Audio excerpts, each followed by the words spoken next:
दोस्तों, नेपाल के हालात खराब हैं। काठमांडू और अन्य स्थानों पर आज सेना को गश्त करते हुए देखा जा सकता है। कल वहां पूर्व राजा ज्ञानेंद्र शाह के समर्थकों और पुलिस के बीच भारी झड़प हुई। 2 लोगों की मौत हो गई। कुछ लोग फिर से राजशाही की वापसी की मांग कर रहे हैं। सवाल ये है, क्या सच में नेपाल में राजशाही फिर से लौट सकती है? आइए पूरी कहानी और सच को समझते हैं। वीडियो को अंत तक देखें और अपनी राय जरूर दें। 28 मार्च 2025 को नेपाल की राजधानी काठमांडू में हालात उस वक्त बिगड़ गए जब पूर्व राजा ज्ञानेंद्र शाह के समर्थकों ने राजशाही की बहाली के लिए प्रदर्शन शुरू किया। ये लोग राजा आओ, देश बचाओ जैसे नारे लगा रहे थे। प्रदर्शन हिंसक हो गया। पुलिस पर हमले हुए, आंसू गैस छोड़ी गई और एक टीवी पत्रकार समेत 2 लोगों की जान चली गई। सरकार ने काठमांडू में कर्फ्यू लगा दिया और सेना को बुलाना पड़ा। उसी दौरान गणतंत्र समर्थकों ने भी अपनी रैली निकाली, जिससे तनाव और बढ़ गया। लेकिन ये सब अचानक नहीं हुआ। पिछले कुछ महीनों से ज्ञानेंद्र के समर्थक सड़कों पर उतर रहे हैं। फरवरी में उनका एक बयान आया था, जिसमें उन्होंने लोगों से समर्थन मांगा था। और 9 मार्च को जब वो पश्चिमी नेपाल से काठमांडू लौटे, तो हजारों लोगों ने उनका स्वागत किया था। सवाल उठता है, लोग राजशाही की वापसी क्यों चाहते हैं? नेपाल में 2008 में 440 साल पुरानी राजशाही खत्म हुई थी। माओवादी विद्रोह और जन आंदोलन के बाद देश एक सेक्युलर संघीय गणतंत्र बना। लेकिन पिछले 16 साल में क्या हुआ? 13 अलग अलग सरकारें आईं और गईं। आरोप है कि भ्रष्टाचार बढ़ा, अर्थव्यवस्था डगमगाई और लोगों को वो स्थिरता नहीं मिली जो वो चाहते थे।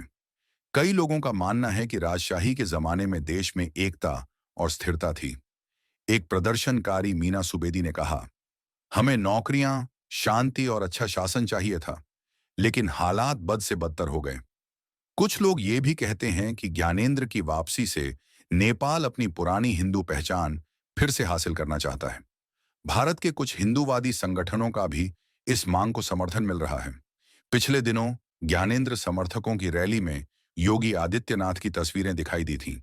दूसरी ओर नेपाल की मौजूदा सरकार और बड़े नेता इसके खिलाफ हैं। प्रधानमंत्री केपी शर्मा ओली ने कहा कि राजशाही की वापसी नामुमकिन है। माओवादी नेता पुष्प कमल दहाल प्रचंड ने ज्ञानेंद्र को चेतावनी दी कि सत्ता की लालच उन्हें भारी पड़ सकती है। उनका कहना है कि जनता ने 2006 में राजशाही के खिलाफ लड़ाई लड़ी थी और वो इसे वापस नहीं लाने देगी। विपक्षी दलों ने भी इसे खारिज किया है। लेकिन सवाल ये है, जब लोग सड़कों पर उतर रहे हैं, तो क्या सरकार उनकी बात सुनेगी या ये सिर्फ कुछ लोगों का गुस्सा है जो जल्द ठंडा हो जाएगा? अब बड़ा सवाल, क्या राजशाही सच में वापस आ सकती है? देखिए, इसके लिए कई मुश्किलें हैं। पहला, नेपाल का संविधान गणतंत्र को मान्यता देता है। इसे बदलने के लिए संसद में 2/3 बहुमत चाहिए, जो अभी किसी भी पार्टी के पास नहीं है। दूसरा, मुख्य राजनीतिक दल जैसे नेपाली कांग्रेस और कम्युनिस्ट पार्टियां इसके खिलाफ हैं।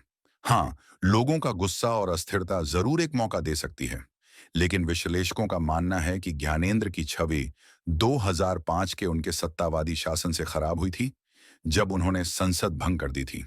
ऊपर से अंतर्राष्ट्रीय समुदाय भी गणतंत्र के पक्ष में है, तो संभावना कम लगती है, पर असंभव नहीं। तो दोस्तों, ये थी नेपाल की मौजूदा स्थिति की पूरी कहानी। आप क्या सोचते हैं? आप हमारे चैनल को सब्सक्राइब करें और बेल आइकन दबाना ना भूलें।